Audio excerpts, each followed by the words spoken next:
Assalamualaikum warahmatullahi wabarakatuh. Nama saya Indi Widyasari. Di sini saya sedikit menjelaskan bagaimana keadaan ekonomi pertanian dari sisi pendapatan keluarga Indonesia selama kepemimpinan Presiden Joko Widodo 2 periode ini. Sebelumnya, saya sedikit menjelaskan biografi tentang Presiden Republik Indonesia, Insinyur Haji Joko Widodo.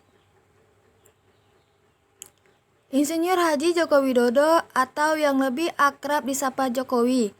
Beliau adalah Presiden Republik Indonesia. Beliau mulai menjabat sejak Oktober 2014. Terpilih menjadi presiden di tahun 2014. Selama 5 tahun beliau menjabat bersama wakilnya, Dr. Haji Muhammad Yusuf Kalla. Setelah 5 tahun berlalu, beliau kembali menduduki kursi kepresidenan tersebut bersama wakilnya yang sekarang, Kiai Haji Ma'ruf Amin. Beliau menduduki presiden selama 2 periode dari 2019 lalu hingga 2024 mendatang. Bagaimana dengan perkembangan ekonomi pertanian? Peran sektor pertanian sebagai mesin penggerak perekonomian Indonesia di tahun 2020 harus dipertahankan dan ditingkatkan.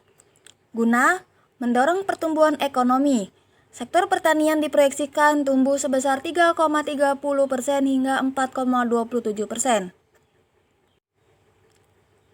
Perubahan harga komoditas tanaman perkebunan mampu mendorong pertumbuhan tanaman perkebunan.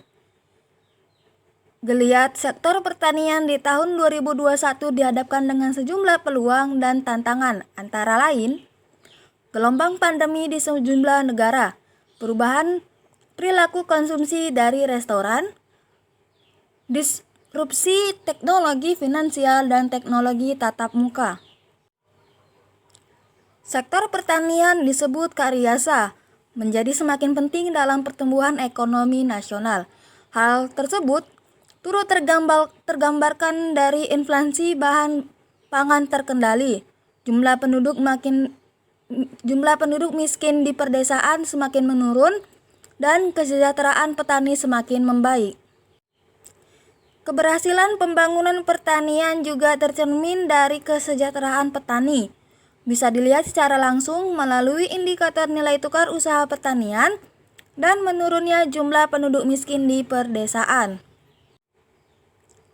Meningkatnya produksi juga sangat mampu memuaskan karena mampu menyediakan ketersediaan pangan sehingga dengan sendirinya menekan inflasi secara signifikan. Dengan adanya perkembangan sisi ekonomi pertanian, bagaimana dengan pendapatan para petani atau pendapatan pekerja lainnya? Petani hanya bergantung pada pendapatan usaha, maka keluarga petani tidak mampu memenuhi semua kebutuhan keluarga. Nilai tukar pendapatan usaha petani terhadap total pengeluaran adalah 0,8, artinya jika pendapatan keluarga petani hanya dari usaha, maka pendapatan tersebut tidak akan mampu memenuhi kebutuhan keluarga. Untuk itu, petani harus memiliki usaha-usaha lain untuk membantu mencukupi kebutuhan keluarga lainnya. Berhubung orang tua saya bukan seorang petani, jadi saya tidak jelaskan bagaimana keadaan ekonomi pertanian dari pendapatan keluarga bagi kalangan petani tersebut. Jadi, saya menjelaskan bagaimana sisi pendapatan keluarga saya selama 2 periode ini. Pada tahun 2017, UMK Kabupaten atau Kota Medan berada pada 2.528.815.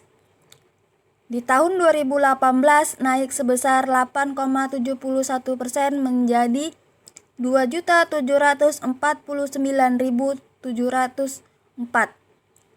Kemudian di tahun 2019 kembali naik sebesar 8,3%, yaitu menjadi 2.969.824. Jadi Selama 2 periode ini, pendapatan keluarga naik sebanyak 2 kali, di mana pada tahun 2020 naik menjadi 8,51% dan di tahun 2021 naik sebesar 1,22%.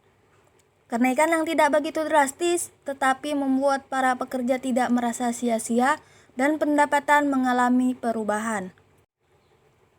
Di tahun 2020, UMK Kota Medan sebesar 3.222.556 mengalami kenaikan di tahun 2021 sebesar 3.370.645. Akibat dampak pandemi COVID-19, para pekerja dan buruh mendapatkan bantuan subsidi upah atau BSU, atau disebut juga dengan BLT dari gaji pemerintah. Pemerintah melalui Kementerian Ketenagakerjaan atau Kemnaker menyalurkan BLT kepada pekerja atau buruh yang terdaftar dalam BPJS Ketenagakerjaan.